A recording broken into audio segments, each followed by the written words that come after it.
Yes, people, welcome back to GNA TV and Chelsea Fan TV for another match preview. Chelsea 4, Manchester City 4. What a game as well, guys. It was an unbelievable, entertaining game. Some people say it was the game of the year. Chelsea putting in some really good performances against the bigger clubs, something that doesn't really surprise me as a Chelsea fan. And we spoke about it many times before as well. But we'll be talking more about that in today's show. We've got the panel joining us as well. It was intense. It was fun. It had everything. It had bad decisions. It had the worst refereeing option of this game possible. It had it all. It had it all. On top of all of that, we're going to be talking about Victor Osimhen. That's where we're going to start first, guys, before we even get into the Man City game. It's going to be a very, very, very busy show today. Make sure that you guys are smashing a like, subscribing to the channel if you're new as well, guys. Lots to discuss. Share it out, guys. If everyone can do that for me right now, I'd massively appreciate it. Share it out. Let's get into some news, and then we're going to talk about the game, and the panel will be joining us to go through the ratings and talk about the game as well. Before we move forward, let's cue that intro.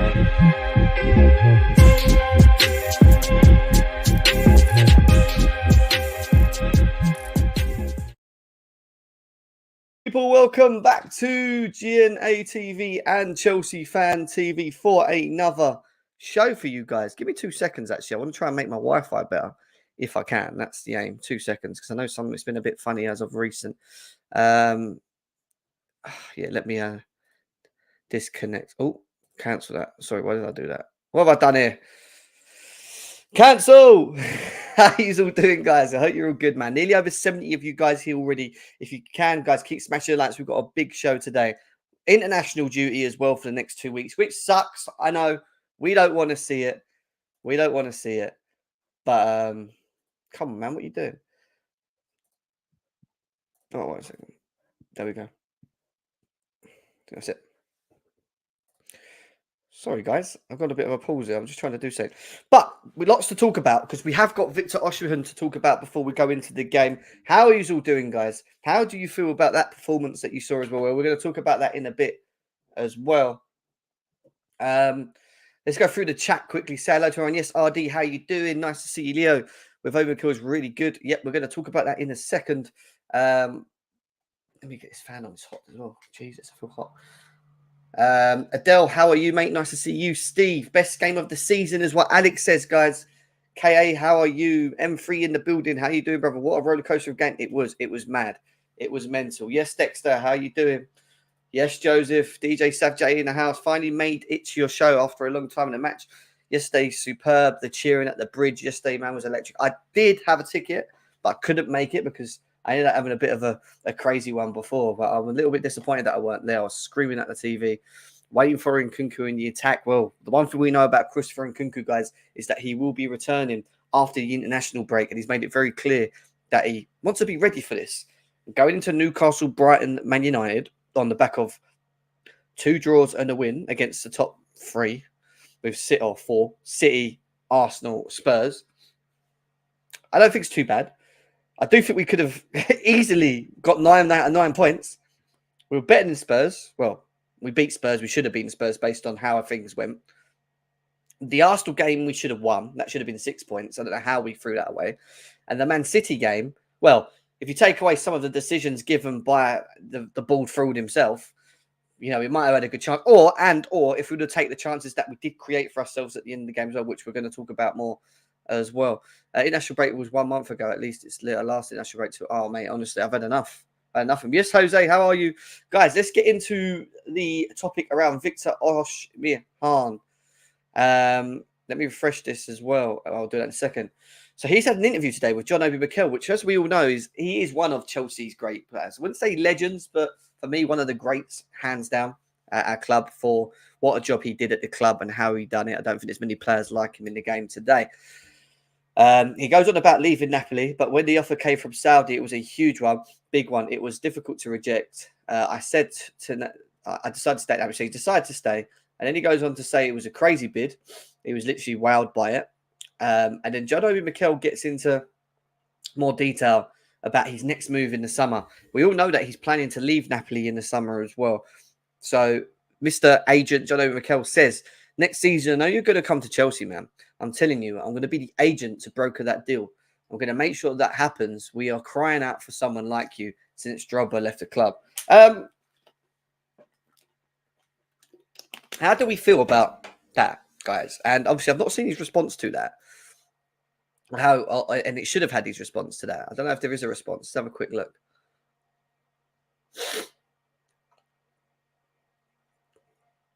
He's destined to play for Chelsea. Yeah, the Chelsea shirt's a sign.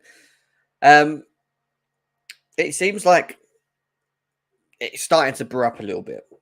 And big up everyone in here. Big up Jose. Big up Jansen. Big up everyone. Thank you guys for coming in. I appreciate you all. It seems like the pressure's starting to build. And he goes on to his next comments, which we're going to go on to in a second, where he goes on about having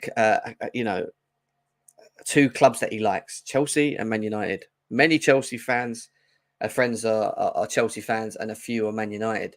And that's where it goes to saying, obviously, Agent Mikel, what's going on here, mate? Hey, what have you done? What is this? That's it, yeah. So I have, and then he goes on to say, I don't have a favourite Premier League team, but I have two jerseys, Chelsea and Man United. Many friends of mine are Chelsea fans. Few are Man United fans. The Premier League is the most appreciated league by African player. It's a huge league. But why I feel Chelsea are in front of Manchester United on this is the African core that we've had in the past. Obi Mikel, Michael Essien, Didier Drogba, Samuel Eto'o. Now, these are some of the biggest, or if the biggest names in African football, by far, when you could talk about. The club has been built around having top African players at it. And in them early stages, when obviously people like Victor Osimhen were growing up, we wouldn't be shocked that most of them, or the majority of them, supported Chelsea.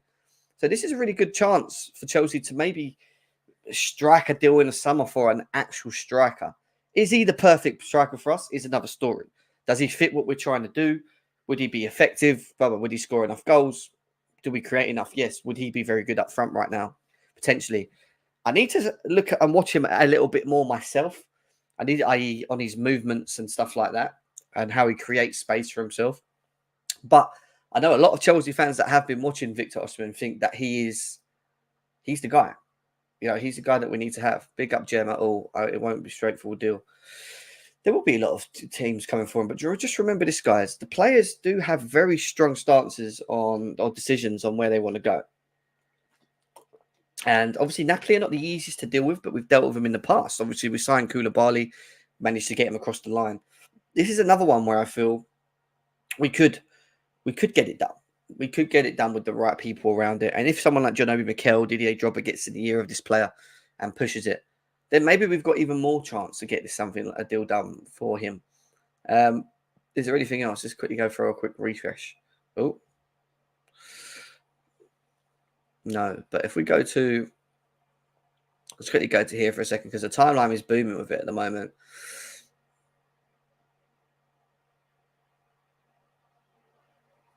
Yeah, I can't believe that comment from Matt Law. I don't want to get into it because it really annoys me. Like, what is he talking about? I don't even want to get into it. It's just the dumbest thing I've ever heard. Oh, where are we? Oh, Jesus. Where is it? I've been seeing more comments on it. I'm trying to find more comments on it, but obviously not. The comments are dried up. The comments are dried up, guys. Yeah, so how do you guys feel about the idea of Victor Osimhen coming to Chelsea? I think it would be a good signing for us. Don't get me wrong. We do need a clinical striker. That's the one thing I think we can all agree on. We need to have a striker that can come in and be effective and, step up and take the chances that we need. Is Jackson the right man? A lot of Chelsea fans feeling maybe not, and, when it comes to Jackson, and we'll stick to strikers at the moment before we get into anything.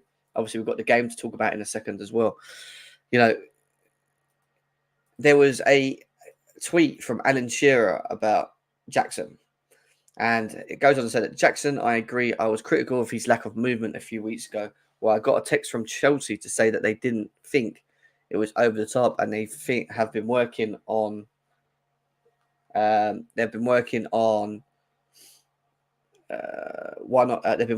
one or two things in and around that. He was a lot better today, and obviously fully full of confidence. And his hat trick earlier in the season, earlier in the week, and that showed again today. Well, you know, we're going to talk about players individually more. We'll talk about Jackson now, and then we'll go into player ratings and talk about the overall game. But I still thought he wasn't great. You know, I don't think he still does enough for me. It goes in a game where it was end to end and we were creating and we were doing whatever. I know he got his goal, and that's important. We know we look at players just being there and taking chances, and even if they're not playing well, at least doing what they're meant to be doing. And as a striker, the most important thing you can do is score goals.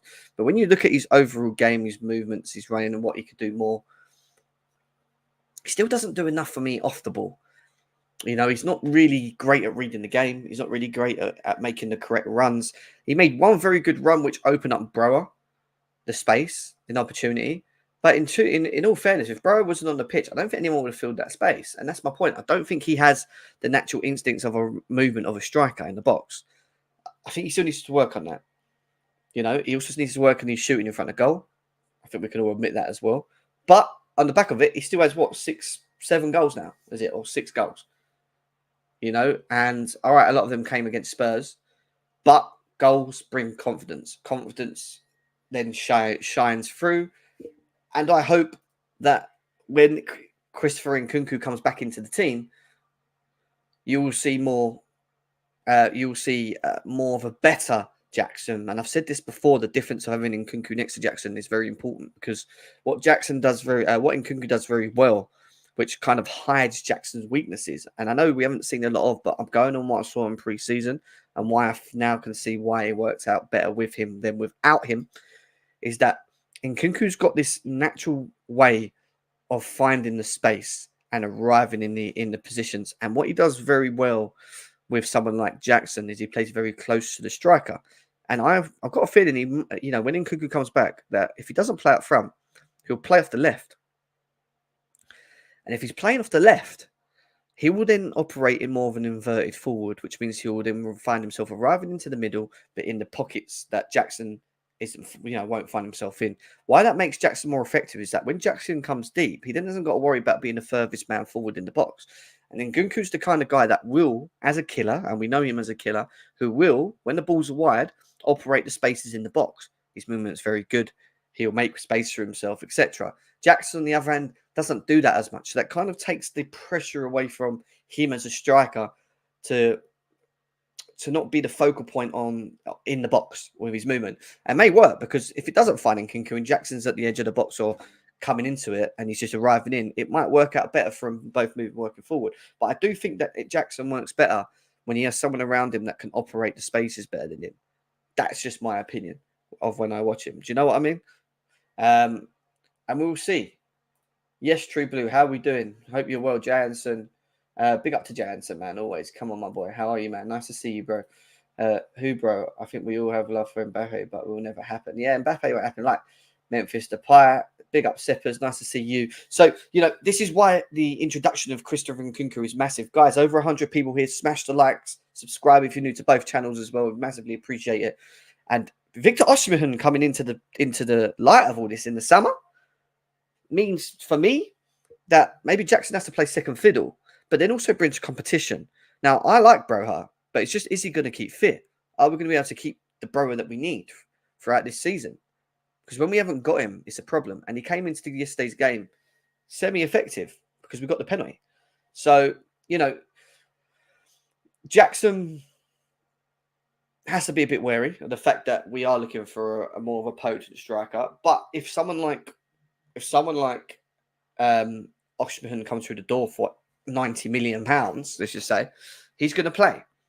He's going to play, and that will limit time for Jackson. But it brings challenges, and that should push the players. Right, we'll come back more to Jackson in a bit. Obviously, we spoke about Victor Osimhen already. It looks like interesting telling news, but we'll keep more of an eye on that a bit later on. But I also want to talk about another player who's today's been announced in the England squad. Cole Palmer. Cole Palmer has been called up to the England squad. Nothing more than well deserved. And the only other thing that wasn't fair in our whole thing was Sterling not going. Sterling's been awesome. How Sterling doesn't walk into the England team right now confuses me, because I don't think Rashford's playing that well. Foden's not really playing well. Grealish can't even start because Doku's took his position. Why ain't Sterling in that? Why? How is Sterling in this form, not in this team? But I ain't going to complain. I ain't going to complain. Because like Reece James, I don't want them to go. I want them to rest.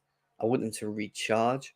And I want them to be fresh coming into the next part of a busy season coming into December. Cole Palmer's been called up because of his performances, and he's well deserved it. But he has been class in the last couple of games. He brings something that we haven't got, which is another spark and creativity. His dribbling ability and the way he's moved, the way he's read the game. The guy is so mature for his age, and he's still so young. You know, he takes things. He knows when to release the ball. He knows when to. The majority of the time, when to hold the ball and try and bring players into the game. Like he's overall understanding the game is amazing, and you can only thank his progression to City and how he's become as a player. He's been around top players. He's played around with top players. But I got a feeling that City are a little bit hard done by the fact that he left them, and you can see that clearly in his game. You can clearly see that in his game as well. Cole Palmer was ice. He really, really was. Oh, mate, we ain't got time for Arsenal fans. Go and just chill somewhere else, bro, man. Literally, like, I ain't got time for it. Let us just concentrate on what we're doing, man. Stop worrying about Chelsea. I know we're still best club in London, but don't let it bother you, mate. Cole is who we thought Kai would be. Well, I think they're very different still. Not going to lie. I still think they're different. Why? I don't get why are Arsenal fans so bothered about us all the time? Why are they? Why are you guys so bothered about what we do? You know, like their IQ is very low as well. They always say, you're 10th, you spent $1 billion. You're 10th, you spent $1 billion. They don't actually like think, well, actually, if they win the next 2 games, they'll be 6th. Oh. Shit, maybe they're not that far behind. Maybe we shouldn't talk too much yet. You know what I mean? Like, but it makes me laugh. It makes me laugh because they were 8th. How many times? Just saying, you guys are still. Does it matter? Does it matter? We played 11 games. Do you know what I mean? Like they're so affected. They're so effective. I love it. They're so affected by us. And do you know what? I love it because the reason they come in that chat is because they're actually worried about us. They all predicted that we were going to fuck up this period. All the rivals are Chelsea in trouble. They can't even beat Brentford at home. They're going to lose to Spurs. They're going to lose to us because we're Arsenal, the best team in the world. And we're going to lose to Man City. But guess what? We beat Spurs. We should have beat Arsenal because Arsenal was shit. And they had their best team out on paper. And their first shot was Declan Rice in the 70th minute, thanks to Sanchez. And Man City, we still could have won that game quite comfortably as well if certain decisions didn't go against us and we took our chances. But still, hey-o. It is what it is, man. It is what it is. We just move. Good luck to yous, man. Come back to me when you win a trophy. I don't know where you got a picture of a trophy anyway. You wasn't even born when you won it. You wasn't even born. Yes, Chelsea SW6, how are you? It was fantastic performance, so much positive energy. Sterling and Palmer were magnificent, same as Silva. I think the team will go upward levels. Yesterday was rocking. Savage was rocking too as well. We need to play our part, and that's massive. Chelsea SW6, big up to you. Nice to see you, and I agree. We do need to play. You know, we do need to play our part and get in behind this young team because some of the performances that they've shown us of recent are ones that we can be proud of as Chelsea fans because we're moving in the right direction. Or in a very short space of time. If we can continue being consistent with that and introducing Nkunku and Lavia on top of what we're doing, I feel like we can be even more effective. We're not far away from getting ourselves back up there anyway, even in 10th. You look at the points decisions, the point gap between us and where Tottenham are, I think it's 10 points. But to get to 6th is 6 points. It's not doable for Chelsea. We just need to be a bit more consistent and beat the lesser teams and work out how to break down low blocks. And once we can do that, we can be more effective. And I do think having the likes of Christopher and Nkunku coming back in the team, that fingers crossed, with the confidence that we've got around and the creativity we've got now, that we can do that. But Poch needs to make sure he sets us up correctly. And that's on him. He has to set us up correctly in these games. Yeah, Victor Osimhen's got about 130 million release clause. He will cost, I don't think it's pounds, I think it's euros. So I think he would cost about 100 mil. Maybe a little bit more, maybe a little bit less, not too sure, right? We beat City. I will come to that a bit later on, Jason. I'll come to that a bit later on. Arsenal celebrating. I know, but that's what they do. They celebrate second place, but they don't win shit. Yes, Dusty Rhodes. How you doing, man? Nice to see you. How are you? I think we're going in a good direction. We just need some time together. We're building something which will be unstoppable. I hope so. Fingers crossed. I'm watching the second half right now. I'd watch it again. What a game, honestly. Guys, don't even entertain the Arsenal fans. They're irrelevant still. Until they win something, they shouldn't even be in it. What are they celebrating? What they even got to celebrate? There's nothing to celebrate. They haven't won anything. Bottling the league last season? Is that all they can celebrate? Yeah, we had an 8-point lead and we lost it at the end. We're Arsenal. That's what we do. You know, let them be happy, man. They used to be, 20 years without nothing, sitting 8th and 8th. You know, now they've got, 2 seasons potentially of being in the Champions League after not being it for over, 8 years? 8 years it took them to get in the Champions League. Just ignore them, man. They're irrelevant. Irrelevant people, mate. Irrelevant when it comes to football. Irrelevant fan base, man. Big up Chelsea fan. How are you, man? I hope you're well. They still got pictures of gold trophies. Even put they can't even put out their gold trophy nowadays. I know it's quite embarrassing, to be quite honest with you. Okay, Skills. Whatever you've got to say, bro. Go on with your day. Leave us to talk about Chelsea, Man City, please. Thank you. You go and do what you got to do, bro. Let us enjoy and concentrate on us. Let us concentrate on us, guys. Right. Let's talk about player ratings, guys. And let's talk about the individual players, because that's what I want to get into today. Before we do that, we can talk about the game. I've not really actually spoke about the game. The game was fast, energetic. 2 teams, let's say, attacking each other. But, Chelsea starting the better, in my opinion, in the first half. Pressing well, winning the balls high, playing well, playing with the fullbacks, which is what I wanted. I didn't want Colwill playing off the left after what we saw last time. Sterling and Palmer, for me, were immense. Caicedo, I thought Enzo had a good first half. I thought he struggled in the second, along with Caicedo. I thought Gallagher was very good again. I thought Reece James was very, very good as well. I thought Silva was just Silva. Disasi done okay as well, done all right. Sanchez, do I blame him for any of the goals? Not really. No, and I thought Cucurella, barring the yellow card, which wasn't a yellow card, done okay on that wing as well. They all done all right, to be quite honest with you. There were some performances that were lacked compared to others. Some were better than others. I get that. But, he set us up correctly. And when I saw the lineup, I was very intrigued to see how it planned out. Because when you looked at the Man City lineup, it was very attackive. Very, very attackive. And they had Alvarez, they had Foden, they had Bernardo Silva, they had Haaland, Doku. They really went for it. And we went toe-to-toe with them. We didn't sit back. We didn't just concede possession. We took it to them. We pressed them high. We won the balls quite well, got success from it. We did get caught a couple of times behind in the second half. They started opening us up. And the difference really and truly, not only was it the ball fraud and his decision-making, but it was also still, for me, when they move forward, they've got the players to hurt you. When we move forward, we've got players that can hurt you. We just don't know whether we're going to finish still. And like Sterling stepped up and Palmer stepped up yesterday and Jackson. But I know how good Nkunku is. I don't even have to worry about that. But, it was a good performance. I thought this first half was better than the second. We sort of grew back into the game after winning behind. We were losing, then drawing, then winning, then drawing, then losing, then drawing. It was just crazy. It was too much going on. And on top of that, I do think that Anthony Taylor had an absolute nightmare of a game. Absolute nightmare of a game. But it was a great game for the spectators, the rivals, the football lovers. And again, Chelsea have shown that they can go toe to toe with the best who are in their primes.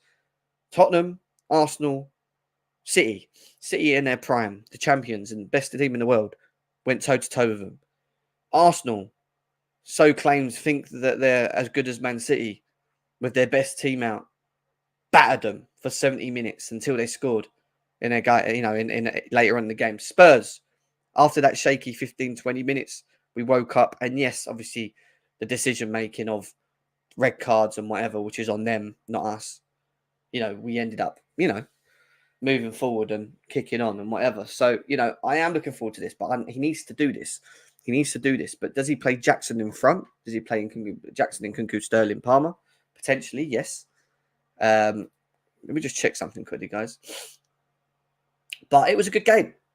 I enjoyed it. My heart was going here, up and down. It was just typical Chelsea performance. Victor Osimhen said, we used to use my brother's phone to look at Didier Drogba's comp on YouTube. I tried to learn one or two things from his game every time. I would use my brother's phone to go to the guy's house to use his laptop to watch the videos.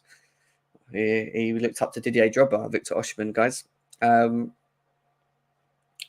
me just check something quickly.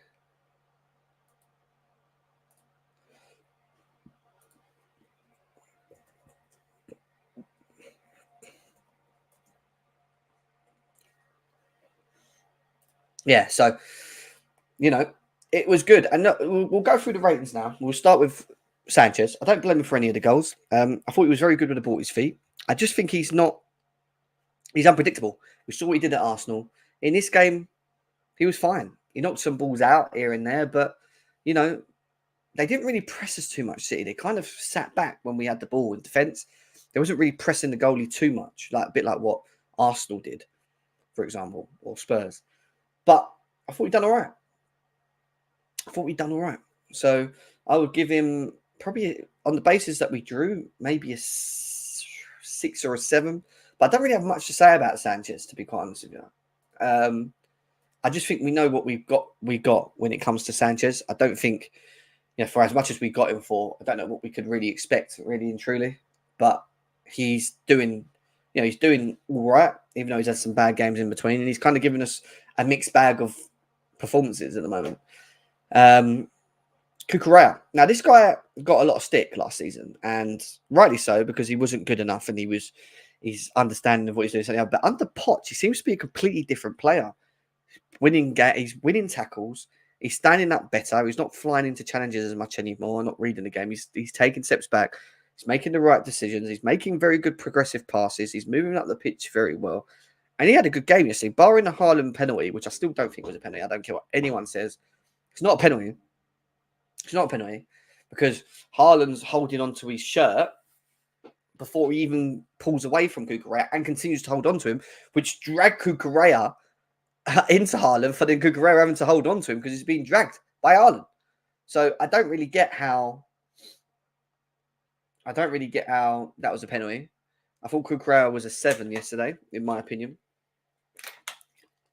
He dealt with everything going down there, and he's in his natural position. He is a left back. That is his natural position in a 4 at the back.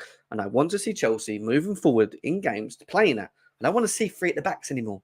We don't want to see 3 at the back systems anymore. 4 with the midfield and attack, and let's play our games and take our games to them. Because what we've shown in these last couple of games is we can take the game to them. We can take the game to them. And that's really cool. Hassan, how you doing, mate? I was just literally about to come off. You got a lot of feedback, mate. A lot of feedback. It's got a lot of feedback. You might have to come out and come back in, mate. Let's move on from a good career, but I thought we had a good performance.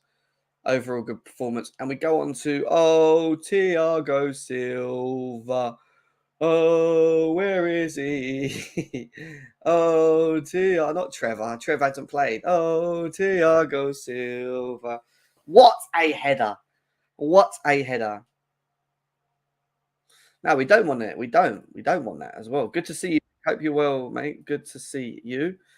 DJ Savić here as well. And yeah, Thiago Silva, what a performance again, in my opinion. People talk about 39-year-old Thiago Silva dealing with Haaland. Done quite well. I know Haaland scored yesterday. and I didn't want him to because he hasn't scored any goals against us, but he managed to get 2 shit goals, in my opinion, anyway. But overall, I thought he was fine. You know, people blame him for the goal with the deflection. Should he stuck his foot out? I think that's just natural. Sometimes they just, I think he's done that, not noticing like how powerful the shot was. And if you look, it kind of like bends his foot back, and that's where obviously it then goes flying into the bottom corner. And yes, it was frustrating. And yes, you go, oh, why did he put his foot out? But I do think it's natural reaction, guys. If someone shoots and it comes at you, you're going to try and block it, right?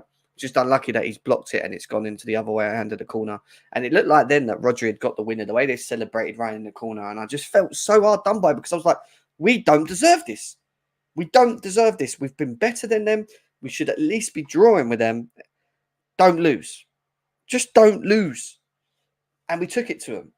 Even after that game, for me, he was an 8. Even when that happened as well, I just thought he was comfortable. It still shows why he needs to be put in this team. Hassan, Thiago Silva, performance yesterday. What a crazy game.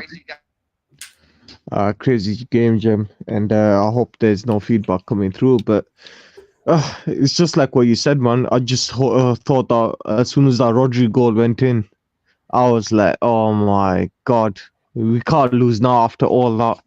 And but credit to the players, man. They came back and they came back well. And it's just funny to see that Chelsea kind of match the opposition level in a sense. Like, we play against a low block team, we struggle and we do this and that. But then we go against the Liverpools, the Cities, the Arsenal, and we just end up turning up against them.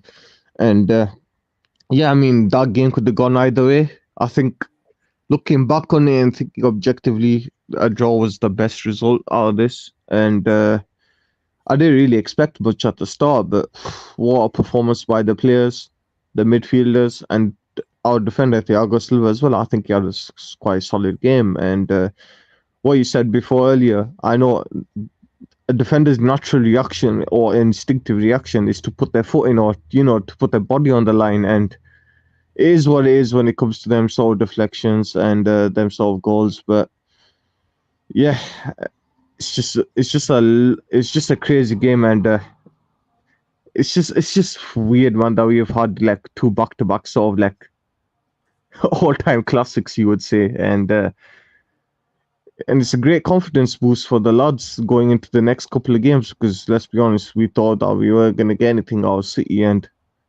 we should have won that game. And fair play to the lads, really.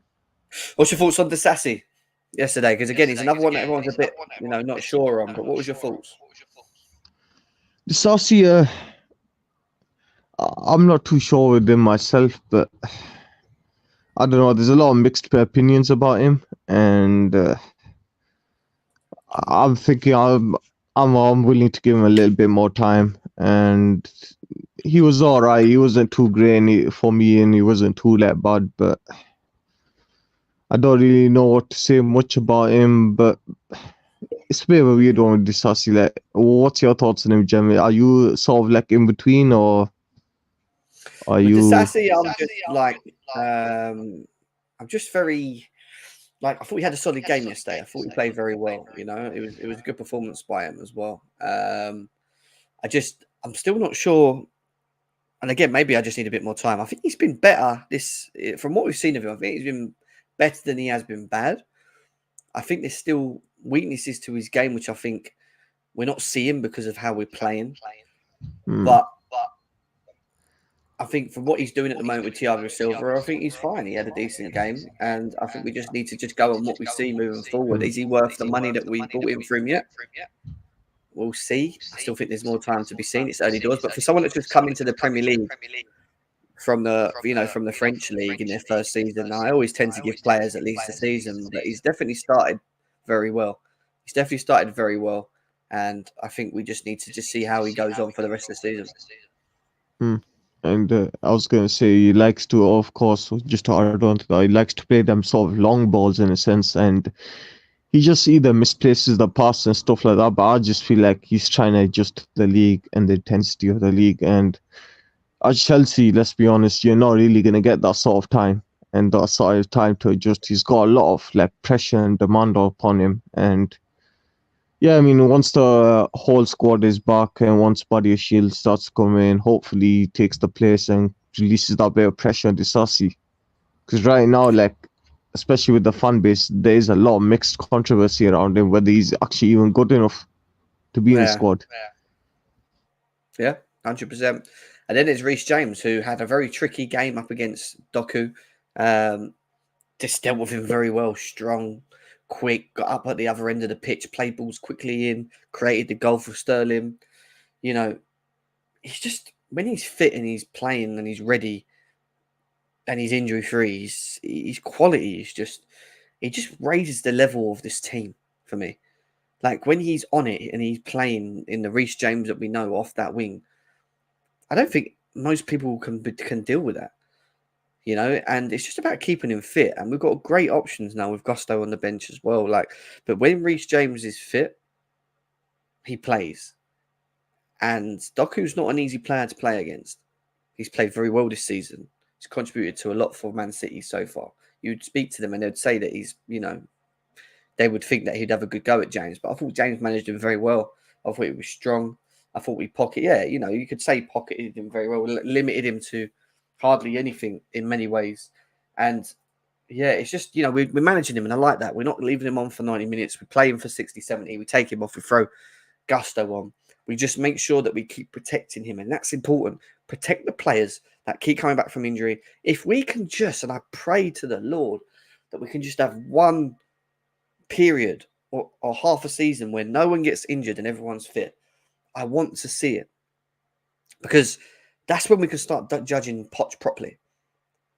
Because then I'll be able to watch and see what he's doing, how he's setting up, all the options that he has available, what he does moving forward, how he picks his best team, you know. But he was unreal. He was a beast. He's, you know, for me, he's just, yeah, madness. I mean, Hassan, Reece James. There's so much to talk about him in a positive manner. I think he's an all-round package going forward and defending as well. Against Stocko as well, who is no easy opponent, and he's arguably one of City's like strongest attackers and probably one of City's most dangerous attackers alongside with Alvarez. But down that right flank, he had him in his pocket throughout that game, and what a player he is. The only problem is like you said, his legs are made of glass. After 3-4 games, you're just worried whether or not he's going to actually pick up an injury. But it's a good thing we have someone like Malagusto, he's not far off of Reece James in terms of abilities, but he's got a bit of a way to go. But you can see why Reece James and why the fans want him week in, week out. Personally, I wasn't too much of a fan of rushing him back in, but he's proven to play off, and I'm more of a merit-based person, but if Reece James is putting these type of performances, I can't really say no. And how many assists did he get yesterday? Like 2? He set up like 2 goals, something like that. Yeah, I think it was 1, wasn't it? Yeah, I think it was 2, something like that. Someone said it. Last time I checked the stats, but what a player, man! On his day, he's arguably our most dangerous attacker when he goes forward, and it's a good thing to have him back. But like what we said before, it's all about managing him and keeping him fit throughout the rest of the season. I think he'll be one of the key differences alongside Sterling to get top 4 or top 5 even. 100%. And then we move into the midfield, and there was a lot of mixed bags on the midfield performances, and it would be good to obviously really talk about midfield. I think our midfield this season has been overall right. I think it's always been the 3, Enzo, Gallagher, Caicedo, based on limited options, barring Leslie, who's obviously not going to get as many games. But obviously Romeo Lavia is on his way back, and I think he returns with Nkunku on the back of internationals. But there's one player that's made it very hard for maybe the decision makings of Poch now moving forward, which we're going to talk about in a bit. But I want to talk about Moises Caicedo and his performance yesterday. I thought he struggled, and it's unusual because you know the quality's there. He was very, very good against Spurs, by the way, in my opinion. I think he was very underlooked at how good his performance was. I thought he was very good. And I don't think he was that bad in the first half of this game. I just think the second half, he kind of was making the wrong passes. He was just rushing, didn't find the right positions in the midfield, looked a little bit lost slightly. Maybe because of who we were up against. Maybe the fact that we're still using him as like the DM, which he can do. But I still feel with him, And you watch him in parts of yesterday's game where he likes to intercept balls. He wants to be further up the pitch. He wants to win. He wants to run around chasing people and, hunting the balls down and that. And I don't think he can do that right now because I think he knows that he's the man that needs to be the sitter out of them all. And it kind of hinders him from doing that. So I think it's the fact that we ask him to sit back a lot. But with a Lavia or someone next to him, potentially, if we look to go down that route, you will see a more further forward Moises Caicedo pressing with a Gallagher or an Enzo. But in yesterday's game, I thought the first half was okay. The second half wasn't great. I'd probably give him a 5, if I'm being honest with you. He just, I'm not going to be massively critical of him because I still think he's a quality player. I really do. I think he really is. And I'm really looking forward to seeing him with I know Enzo's next to him, but with maybe a Lavia next to him as well. It's going to be really intriguing to see because it will take a lot of the defensive element burden away from him as well. But Hassan, what was your thoughts on Caicedo yesterday? Well, Jim, I think you've probably summarized it quite well there. I think the first half he wasn't too bad, and he was doing all right in the first half, but it's the second half where he kind of phased out. He kind of struggled a lot, and I think that's just down to how City play and how Pep sets up and how Pep actually adjusts to our tactics, and he kind of struggled sitting back and trying to do a lot of the work. And it's just I don't know. I don't want to be too harsh and too critical of him because he has had a few good games with us, but it's just a lot of issues yesterday, and it's just hopefully next game he'll bounce back. But at the moment he struggled, and I do agree that 5 is probably his best rating. Yeah, I think he did okay, but one of his quiet games. He's still a baller of a midfielder that can only get better with Latvia. Exactly, and that's the thing. I think we still need to be patient with someone like Caicedo. At the same time, we spent a lot of money on him, and obviously, this goes on to my next person, which goes into it, and I just see a lot of people talking about Enzo Fernandez, and it just makes me laugh. To be quite honest, but he was quality in the first half for me. Yeah, he gave the ball away once or twice, but that was just the competitive nature and how quick the game was moving. They were doing the same. They were giving the balls away. Yeah, it was just their moments. But in moments moving forward, he won the ball high, which I think led to the Sterling goal. Yeah, he was pressing more higher in the game against Man City yesterday than he did against Arsenal, where you could clearly tell that there was an instruction given by the manager. And Enzo, and someone wrote in the chat, the first 20, 25 minutes, he was just moving the ball around, ticky-tacking, passing it around, linking up play, moving the balls across, flinging that and the other. And he got to the second half and he just kind of struggled to follow that rhythm as well. And then he started not playing it. And this is the thing with Enzo, guys. We need to remember this. Came into Chelsea in January, performed unbelievable last season. Only missed one game since then, by the way. People need to understand this. He's only missed one game since he's revived at Chelsea. He set such a high expectation of himself because of how he performed last season, and the standard was there. You could see the class of him was there. But coming to this season, against Liverpool was amazing. That level was there again, and he shows it. And this is why I say class is permanent with Enzo. We shouldn't be worrying about Enzo Fernandez. This is one of the things I don't worry about because the class is there. The quality in him is there. Where he hasn't performed as well these periods of these last couple of months that people keep talking about in him is, and I agree with Seppers, we've had a lot of international breaks, man. But how many international breaks? How many times has he had to go back and forwards with Argentina? And this is all new to him as well. People forget that he's not been a professional footballer for a very long time and he's still very young. But I also feel that with more time, as he gets older, more experience, playing in games like he did against Man City, which he hasn't done much of, by the way, because he only came in half a season as well. He only keeps gaining. He only keeps moving forward. All we want to see is the Enzo we saw last season, getting the ball, knocking balls over the top, creating non-stop, linking play, playing through ball. He's still doing that partly, but from a deeper role. It's just that he's not as effective as he was last season because he was asked to play more of like the attacking role, in my opinion, than he is now. The instruction this season in the most recent games and the schedules that we've had up is more of one where he's been asked to sit back next to Caicedo. Against Arsenal, I was there. There was a clear instruction where he couldn't even move forward. He had to just sit and make sure that Odegaard didn't get into the pockets, him and Caicedo. And it worked so well. But he'd done it knowing that it would affect his game. And Poch probably knew it would affect his game. But they'd done it for the team.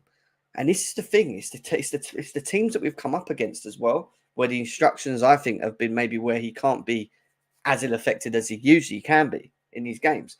But I don't worry about him because I'm really looking forward to then when Lavia comes in. And obviously the Conor Gallagher thing is another thing to talk about. And yes, he got taken off yesterday, but people forget he was injured against Spurs. He arrived late trying to get fit for this game. He was never going to do 90 minutes anyway. And it made sense to put Gallagher in the pivot. Even though I don't like seeing Gallagher in the pivot, by the way, and we're going to talk about him in a second, it made sense why you dropped Gallagher in with the legs against a team like City, then have Enzo, who's probably, he needed to come off anyway. We have to protect these players. So, I'm not worried about him. I really ain't. You could say as well, Jim, if Lavia was fit for the game, Enzo could be rested because Caicedo, Lavia and Conor would be good. Exactly. And I do think fatigue plays a big part of it. I do think that experience and consistency of playing, because he's played a level like that. His level's up here. We were loving what we were seeing. He was here. Because he's gone like that, people are now going, oh, why is he like this? Why? Because he was up here. And he will be up here again. It will come. I'm telling you. And like you said, the more we have people available, the more maybe he can find himself in his consistency pattern, maybe have a little break here and there and come into the team, the better for us. The better for us as well. And he will continue to be an important player at this club. I want to see more from him in front of goal. I do. Because I know he can bang a goal. I just don't know where he's lost. I'd say he lost that. He needs to find that in himself. That cutting inside, what he did against for Argentina, where he'd done a step over, cut inside, bang, top corner. Like he's got that in him, But, overall, give him a 6. Hassan, Enzo. I think, like what you said, Jem, before, I think he's not been playing professional football for very long. He's still a bit of a raw player, but you can see the attributes he has to become, or the potential that he has to become that sort of player that he is.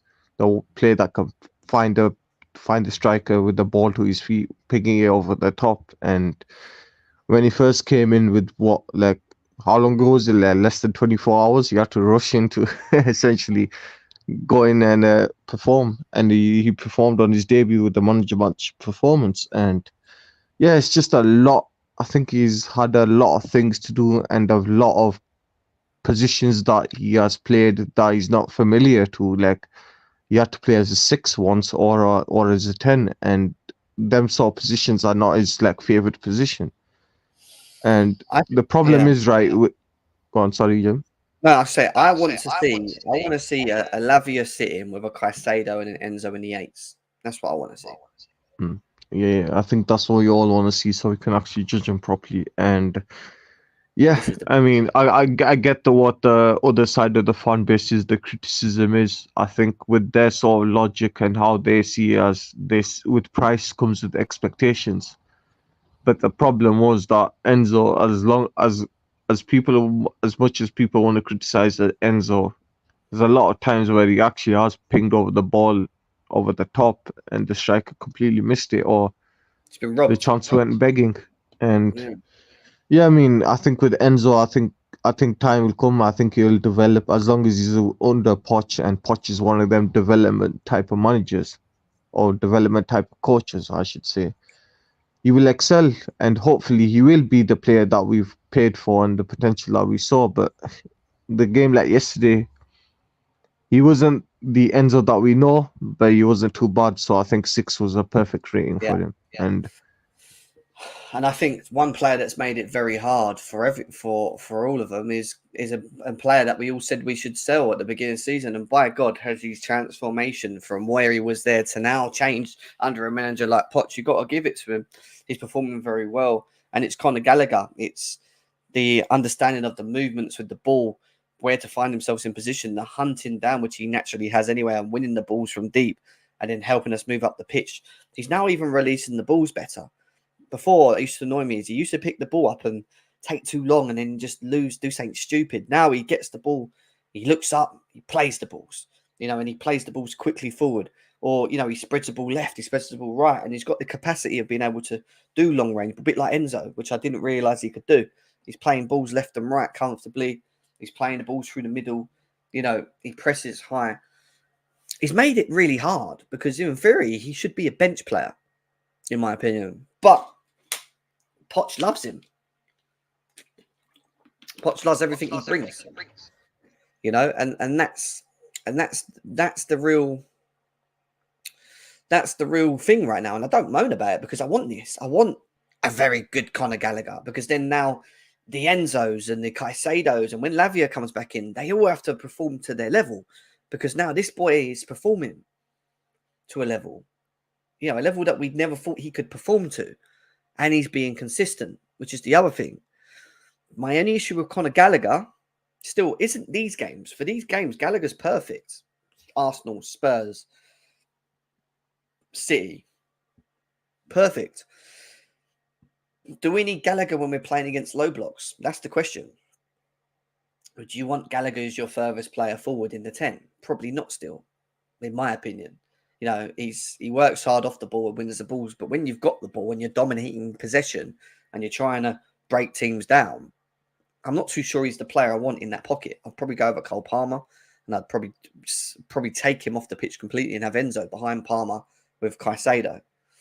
When we're playing against low blocks, we don't even have to have Lavia on the pitch, but then you could switch it and you could take an Enzo off and throw Lavia on or a Gallagher on, That's and I'm not saying it to be horrible to him. People were like, oh no, I'm not.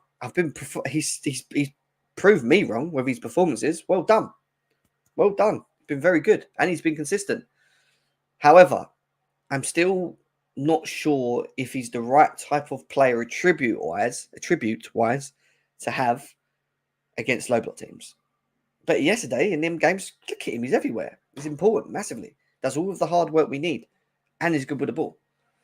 I mean, I'll give him an 8.5. I thought he was very good yesterday. Really good. I mean, Hassan, Gallagher. What a player he has been, and there's been a lot of critics about him over the start of the season, whether or not, even though he's been playing well, there's still criticism of or question marks to whether we sell or not. And if I put it bluntly, and if I be brutally honest here, he's arguably or probably is our best midfielder out of the three. And he's, like what you said before, he's made it extremely difficult when it comes to these big games to drop him. And Jem, this is coming from me, and I'm being brutally honest with you. If it came to dropping one of the three when it comes to these sort of big games, it's either going to have to be Enzo or Caicedo if you're going to put Lavia in. Because, look at the performance. It's been consistent, and what a play he is for me is arguably one of the man of the matches, and he's up there with Palm and the rest as contenders for the man of the matches. And you got to give him flowers the way you do. You got to give him flowers, should I say? And yeah, he's been winning the balls, and he's just turned into a complete different midfielder. There's nothing much more to say than Conor Gallagher is doing what he does best, running around and tackling, but in a positive manner, because he's actually getting the ball further up the pitch. And of course, the question mark is going to be whether or not he can sort of pick passes in low blocks. But let's be honest, our whole team struggles with low blocks. Even our manager does. Let me ask you this. Is what top class performance from Enzo, from what we've seen, compared to a top class of performance from Gallagher, what would you prefer to have? For me, right, I'll be honest, it's probably be Enzo, because I think Enzo, a top class performance from Enzo, or what we should expect of a top class performance of Enzo, is pinging the ball over to the striker to his feet and through on goal. And with what Gallagher does, the only thing that Gallagher does is does the dirty work, as in intercepting the ball or tackling them and passing it forward to whoever the winger is or the striker. So I do prefer the top class. Mate, you obviously don't. You haven't watched Chelsea enough, but with your picture, that probably makes sense because you're probably a Man United fan, so you don't watch Chelsea enough, mate. so I'm not going to listen to anything you've got to say. Big up Nyack, who said with the donation, says, big up Jem, long time no chat. Nkunku will be key against low blocks, but Gallagher has earned the right to start until Nkunku gets up to form. And that's the other thing. Christopher Nkunku comes into the team. Where they're going to play him, I keep saying, I think they'll see him off the left, either up front or off the left, and you'll see Sterling falls to the right. I think you could probably see Cole Palmer playing a 10 role, which means that a Gallagher player might not be needed. Or one of them is going to have to lose it. And is he going to get rid of? Is he going to stop Sterling or Palmer playing? No. Could he then put Nkunku up front and maybe not play Jackson? Yes. To get Gallagher in the team? Yes. There's going to be a lot of options, and this is where the test comes for me. It lies with him, with Poch, about getting it right and finding what he thinks is the best teams when they're fit to start with. And it's not just about the attributes of the player. It's also what they do for the team as well. And he does a lot, Conor Gallagher, don't get me wrong. But on an attacking impotent side of things, he doesn't do enough. Does that make sense? So he's kind of in between, where you want him on the pitch because he'll win balls and play balls quickly or whatever. And he's made a couple of good passes here and there through to strikers, but he's just not a 10, really, And that's where you would want someone like Cole Palmer in, for example. But, yeah, we need to move on anyway. No, they weren't though, mate. They weren't, because last season you were all fucking disappeared.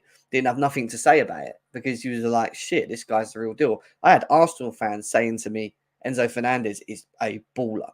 He is a baller. Like, rival fans have come out and clearly said that this guy is serious. They've seen the class of this player. Like, but the thing is, though, rival fans are always going to say something when it comes to banter. Like, we're going to say that Hoyland's done nothing, or we'll say Onana's done nothing, which he has. But, like, you get what the point. I wouldn't take rivals talk seriously on Twitter or socials like that. I think a lot of rivals with a sort of a non-biased perspective would say that Enzo's a quality player, but he just needs more time to develop.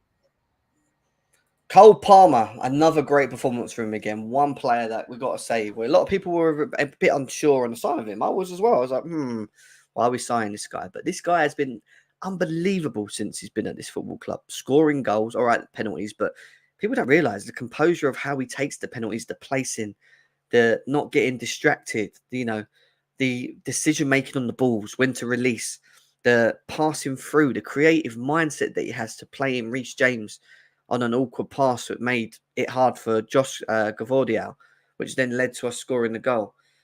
Like, just he just brings so much quality to this team that I don't think you can put him on the bench if he's fit, unless he's fatigued. But he has to play for me. Like, he brings so much quality. He's even good at dribbling on the ball. I think he plays very well off the right. I also like seeing him in the 10, and we saw it yesterday. He got the ball, and he pushed Rodri, who's big. He pushed Diaz, who was big, on the floor. Like, they couldn't even stop him. And then all he needs to do is just do a little think over Ederson's head. And it would have reminded me of like an Hazard goal, the way he just ran through the middle of him and then dinked it. It was only the final bit at the end where he kind of lost his balance and scuffed the shot.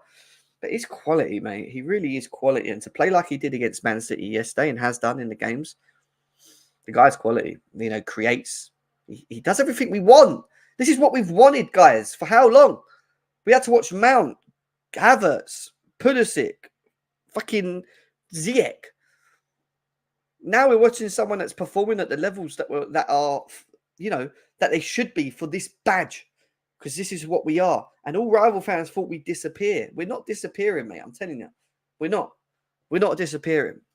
At the end of the day, we might be 10th, but trust me, we're coming, mate. We're coming. I mean, very good. I'll give him an 8.5/9 easily. Hassan, Cole Palmer. What a player he is, Jim. What a player. He's so composed at his young age, and he's barely had under 50 professional men's game. And the way he's just come in and just hit the ground running, he is literally what we thought Havertz was. I'm saying it how it is. He is what we thought Havertz was. And he's created a lot more. How many big chances has he created now? 6, 7? And only 6, 7 starts. It's crazy, man. The amount of composure this kid has, and to do it against Man City, and just shrug it off like what a player he is. And yeah, he's also a contender for the man of the match, and I'm pretty sure after the game he's won the Chelsea man of the match. Am I correct? Or is it It or was was it Sterling? it was the man of the match. Yeah, yeah. Yeah. So yeah, I mean he's got a long way to go and still a very raw player, but what a player he's gonna end up turning out to be. And With Fury, he has 14 games, 6 goals, 4 assists. You know, he's still and got. half of them were off the bench. I keep hearing myself talking. Don't know what's going on with your phone, mate. Yeah, 6 goals, 4 assists.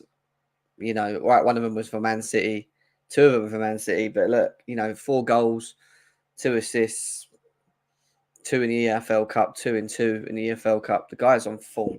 He's on form. He's scoring. He's contributing, and it's what we need. It's what we need. Going away from him, I want to go to where is he? Where are you? Raheem Sterling. Now, this is one player I want to talk about because I feel that there was a lot of Chelsea fans digging about this player. Wasn't happy about the performances of this player, and rightly so, by the way, because last season he was pathetic. He was shocking. He even said himself how bad he was. And I always said I feel like we need to give him another season. You know, he's earning a lot of money, but we need to give him a season. This season is a completely different Raheem Sterling. Completely different Raheem Sterling. He's dribbling. He's direct. He looks quick. He looks really quick. He's scoring, which is something we brought him in to do, contributing to goals. He's creating. All right, he still has them moments where he's really annoying, where he runs through and his decision-making of passing shit. I just think that's just Sterling.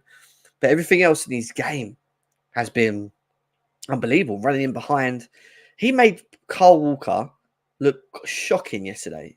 He really made him look really bad. And he was nutmegging people. He was shimmering people. He's strong. He was holding the ball up off them. They couldn't get the ball off him. He was winning tackles in our midfield. He was getting back and helping the team. He done everything yesterday. He was so good yesterday. It was unbelievable. But he's been very good for a little while. And I've been saying it. People say, well, no, he's not been that consistent sometimes. No, he's been good. You know, he's easy for me up there as one of the top 3 performers at Chelsea this season so far. And he's doing it. And with an Nkunku next to him, where he's not holding the full responsibility of always scoring and maybe has more space to occupy as well and be more effective. All I'm going to say is that not only Nkunku going to love that, but he's going to love having that. You know, especially if Nkunku's on the left and he's on the right and Palmer's in the middle and Jackson's up front in these low blocks. It's serious. It's serious. I'm telling you now, that is serious. You know, and we should be scoring more goals with that. But he was very good yesterday. For me, it was another 9, 8.59, same as Cole Palmer. They were my 2 man of the matches yesterday, the 2 ex-Man City players. They both scored goals as well. Tap him, but this is what he does. He arrives in the pockets, in the boxes perfectly. And he's now timing his runs a bit better as well. And he was just very good yesterday for me. Hassan, Sterling. Like what you said, Jem. On his day, this guy is unplayable, and against Man City, he has a lot of things. Yeah, of course, him and Pep had probably a lot of arguments behind the scenes and stuff. So this game, he had a lot to prove, and a lot to prove to City why they should have sold him or why Pep should have kept him and played him. And what a player he turned out to be, man. A lot of critics at the start of the season, they were all saying during pre-season, right at the start, saying that Sterling was the odd man out. Sterling was this. He wasn't linking up play properly and he was slowing down the passage of play. And yeah, there was genuinely a lot of critics. And whenever we lose games, Sterling seems to be the guy that gets scapegoated because he's the most experienced player out of the bunch. And I think besides Thiago Silva, is like one of the oldest in the squad. And yeah, what a performance he's done. He's cut it in and out. He's been, rather than trying to outpace Walker, he dribbled past him, skinned a couple of City players, and was just unlucky not to get a couple of goals yesterday. And of course, Sterling will do what he does. Like, he'll frustrate you at times. He'll misplace a pass, or he'll take too long dribbling and fall down. But that's just Sterling for you. But yesterday, he showed to Pep, and he showed to the City players, and he showed to Chelsea that quality is still there, and he's not some washed up player. And I just can't wait to have Nkunku back with him, because that right and left flank is gonna be dirty. Oh, it's going to be very, very good. And I want, and so it was a good comment or someone said here. This is just a friendly reminder that Chelsea are without Nkunku, Lavia, Badiashile, Fofana, and a fully fit Reece James, and we're still outplaying Spurs, Arsenal, and City. That's fucking serious. That is actually true as well. This is a squad to take serious, man. I'm telling you. And this is without an actual full-on striker. And this talks about Victor Osimhen today, and him talking about Chelsea Chelsea coming off of something for me. Then we'll talk. This is a dangerous Chelsea. This is a scary Chelsea. And this is why rivals are getting on our back now about being 10th and 11th and 8th, because they're actually sitting there thinking, shit, like what's going on here? Like, they're actually performing here. In these games, we expect them to lose, but they're actually turning up here. And he was just very good again for me. Very, very, very good. We spoke about Jackson a bit already. I mean, I've said what I've said. He's scoring goals, 6 now. I think he's got in total. Still not there fully with, yesterday. I don't think he was great, really. But again, he gets involved. He causes problems. He winds people up. He scored. His reaction to getting in front of Diaz when he slips and putting it back in net is what he's there to do. And he scores. And automatically, if you score for me, if you do put the ball in the back of net, even when you're not playing well, then I will take it all day. Because that's the biggest issue we have, putting the ball in the back of the net. I'll give him a 6.57, probably a 7, 6.57, just on the back of him scoring as well. But prior to that, he was very non-existent, didn't really get involved in the game enough for me. Could have done more, in my opinion, for the team. But we'll see. We'll see what happens now. Nkunku comes back in the team if he starts with him next to him. I keep saying I want to see Jackson and Nkunku together again. It's just something about it. I don't know what it is. But there's something about that worked in pre-season really well. Don't want to see it. But, yeah. What do you say, Hassan? I mean, to be honest, during the game, there wasn't really much to talk about him off the ball, because, City just kept him a lot quiet. But I'm just glad that he actually has got to the right place at the right time when Gallagher took that shot, and he just deflected, and he just came in to pounce on it. And that's what strikers should do, even though it's a frustrating game. Run behind the ball or run behind the line and just keep going towards the ball and try to at least get a chance or get to the end of it. And yeah, I mean, there's not really much to talk about him yesterday. And 6.57, yeah, he's done his job. But yeah, as long as he keeps this momentum going, as long as there's this confidence, because what Chelsea lacks right now is a striker that has some sort of confidence. And of course, before the hat-trick and before yesterday's goal, Nicholas Jackson seemed down and out, and he seemed to struggle a lot. And yeah, now he just seems like his old self, really. Just before he came to us, when he was scoring 7 goals in 8 games or something like that, or 8 games in 11 appearances. And that's what we need, really. We need this momentum to keep going, and we really need Jackson in his in his best form against these next couple of games. Nkunku last night with the pictures of what we would say is a pending emote. He's coming. And, here we go is what people say. Everyone's looking so forward to this. And, yeah, it will be this. It will be this eventually. And, Jesus. It's the way Sterling's playing at the moment as well. If he can continue that when Nkunku's back as well. And I don't really think, Nkunku's going to need a bit of time to find his fitness, guys, and sharpness.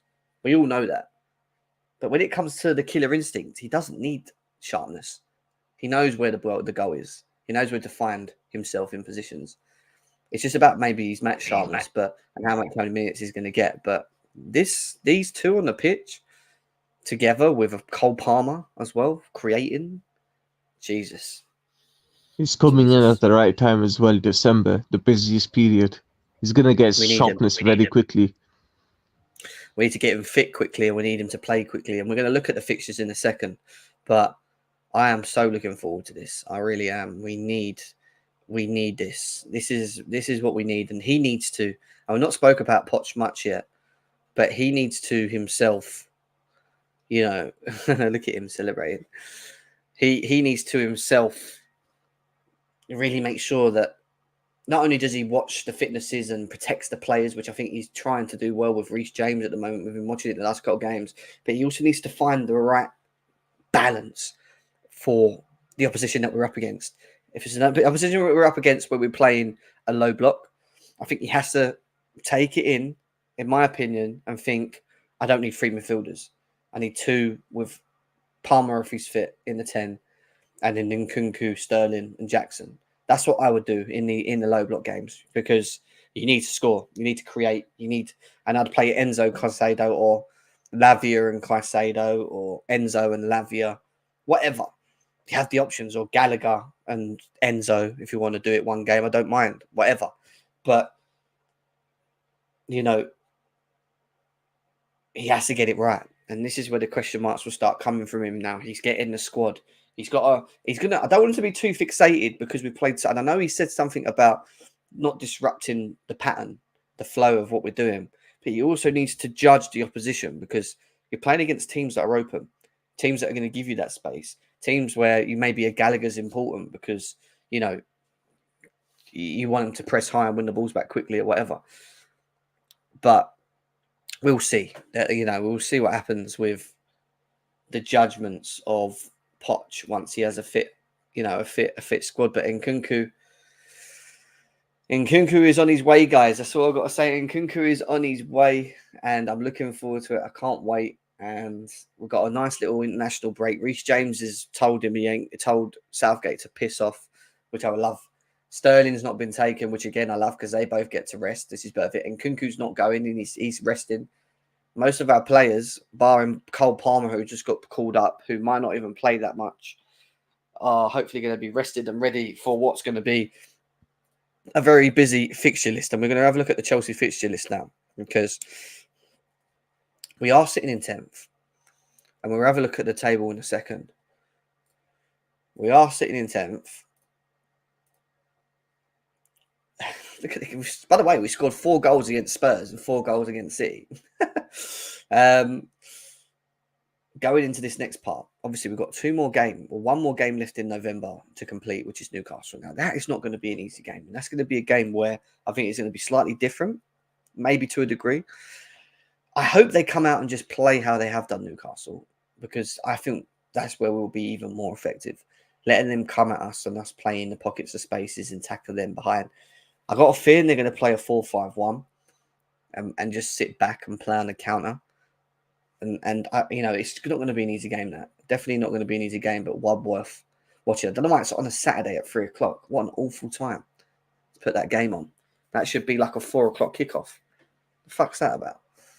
And then we're going to December, and December's the period where I'll say things get easier, but things get, we should be putting wins. And when you look at Brighton at home, which is going to be challenging because we know how Brighton play, they're not easy to play against, but the space that they leave operating, I think we can win that. Man United away, they're not good at home. I'm looking forward to the game. No more ball draws anymore. They will come out and attack us, hurt them hard on form. Like we've played against Man City and Arsenal. We play like that, we beat Man United. I'm telling you now, we will beat that Man United team if we play the way that we've played against Man City, with an Nkunku back in the team. Even worse for them, I'll tell you that. And then it's Everton, Sheffield United. They're the next 2 games where, all right, Everton away is tricky, but they're not the same Everton. We should be winning them games. Sheffield United at home, I expect a W all day. Then we've got Newcastle in the quarterfinal at home. That's not an easy game. That's going to be a tricky one for us. But then it's Wolves, Palace, Luton as our final 3 games. And out of 3, 6, 9, 12, 15, 18, 21, out of 21 points in December, which, by the way, and I know it's not going to happen, if we won all of them games, we'd probably be, I think we'd be second or first. Friday, depending on what Man City and all that do as well. If we manage to somehow put on a win together, a win streak together, and win these games, we will find ourselves in the Champions League spots. I'm telling you now, because Tottenham, I think they're going to struggle with their injuries. I think Man United are going to be up and down all season. I just don't think they're that good, to be quite honest with you. We're not that good, but we've shown we can be good. They don't really show that they're good. They just, I just think they're just, they rely on individual moments. Newcastle will be a tricky game, so. But I expect us to go and get, some serious points in this period, and we have to. And by the end of December, we'll come back at the end of that and we'll sit and we'll talk about the position that we find ourselves in them games. And if you look at the table at the moment, guys, people go, yeah, but you're 10th. Look at the points, guys. Our last recent run of forms, we only lost 1 game in 5. I know we haven't won any at home in 14, and we need to change that. And I think we will eventually. But 2 draws, 2 wins, and a loss is a lot better. And then you look at what's in front of us. 3 points in 1 game from catch us up with Brighton, depending on if they lose or whatever. I mean, our goal difference is a little bit better than them. Another 6 points, depending on what goes on that above us, So in theory, we're what? 6 points. We're 10 points behind Tottenham in 4. We're 9 points away from getting UCL qualification because 5th is the minimum because of coefficient. Exactly. Okay, so you have to finish in the top 5 to be in the UCL. Yeah, it's coefficient because we won the UCL. Whoever's going to be 4th is going to get knocked off. So Spurs is 4th. Okay. Makes it even more interesting. That's why Bowley said get top 5 and Egg Bowley lot. Do you know what's more funny? We're 10 points off Tottenham, but only 2 points off Man United on top of that. I mean, Man City. So if you catch Tottenham, you're only 2 points off the title. And then you got Liverpool, Arsenal, and City. Like, it's mad. It's a lot of points. There's still 3 or 4 games, don't get me wrong. And these teams ain't going to lose them time of games. We know that. But where it comes from here all the way up to Tottenham, this mixed bag here, we have a massive chance of putting some W's together in December and just slowly, quietly, just working our way up and getting in around there. Do not write it off, guys. I'm telling you, it's not that big at the moment. We've gone for 12 games. We just need to find consistency, break teams down, and, break low blocks down and win them games. And then we've got more of an efficient Chelsea. Because when we go into the bigger games with a fit squad, we can have a go, which means we could win them games. But beating low blocks at home and breaking them down, and winning them games more consistently because we've got the qualities to do that now and the players to put the balls in the back of the net when we create, because we do create, we create enough, is going to be the difference to a different Chelsea. We need that. We need it. We need to wake that up. No more losing 1-0 to Brentford at home and having 25 shots. We need to wake up and take these chances if we're going to work our way up the ball. We beat Newcastle right at 9. Exactly. It's a lot. And do you know what I mean, Hassan? We're not miles away from getting there. Are we really? We just need to be more efficient against the low blocks. Oh, 100%. And this was the question that I asked before, right at the start of the season as well. Can Pochettino and Chelsea work together to actually answer the question?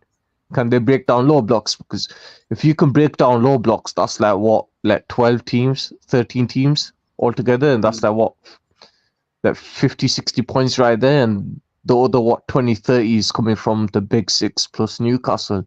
And we know we can hurt them sort of teams. Tottenham, we could butter them anyways. And so the only question marks after the low blocks is Liverpool, United and City and Arsenal. And I mean, we can easily catch up. 9 points is not the end of the world. It's not. I know it's going to be difficult because it's still a 9-point gap and you have to rely on them dropping the points. But we've got arguably probably the easiest run after United game. We've got the easiest run of the big 6 and out the top 8. 100%. All lots to play for. Find a consistent Poch. Work out how to break low blocks. Playing the right systems, the right teams in the right games. Work it out. We have the squad to do it. I'm telling you, we have a fit enough. If we can get everyone fit and available, we have a squad available to do it, even without a striker at the moment. A proper striker. We can do it. We can do it until summer. We can get ourselves in the Champions League position, but we need to start winning these low block games, and we need to see a consistent pattern in what we've seen recently. form, none of this drop off, none of this thing. Get the job done, move forward. And that's how we've got to look at it. But we'll see. We're going to the international break, guys. We will do a review of the Chelsea season. That will come on at one point this week.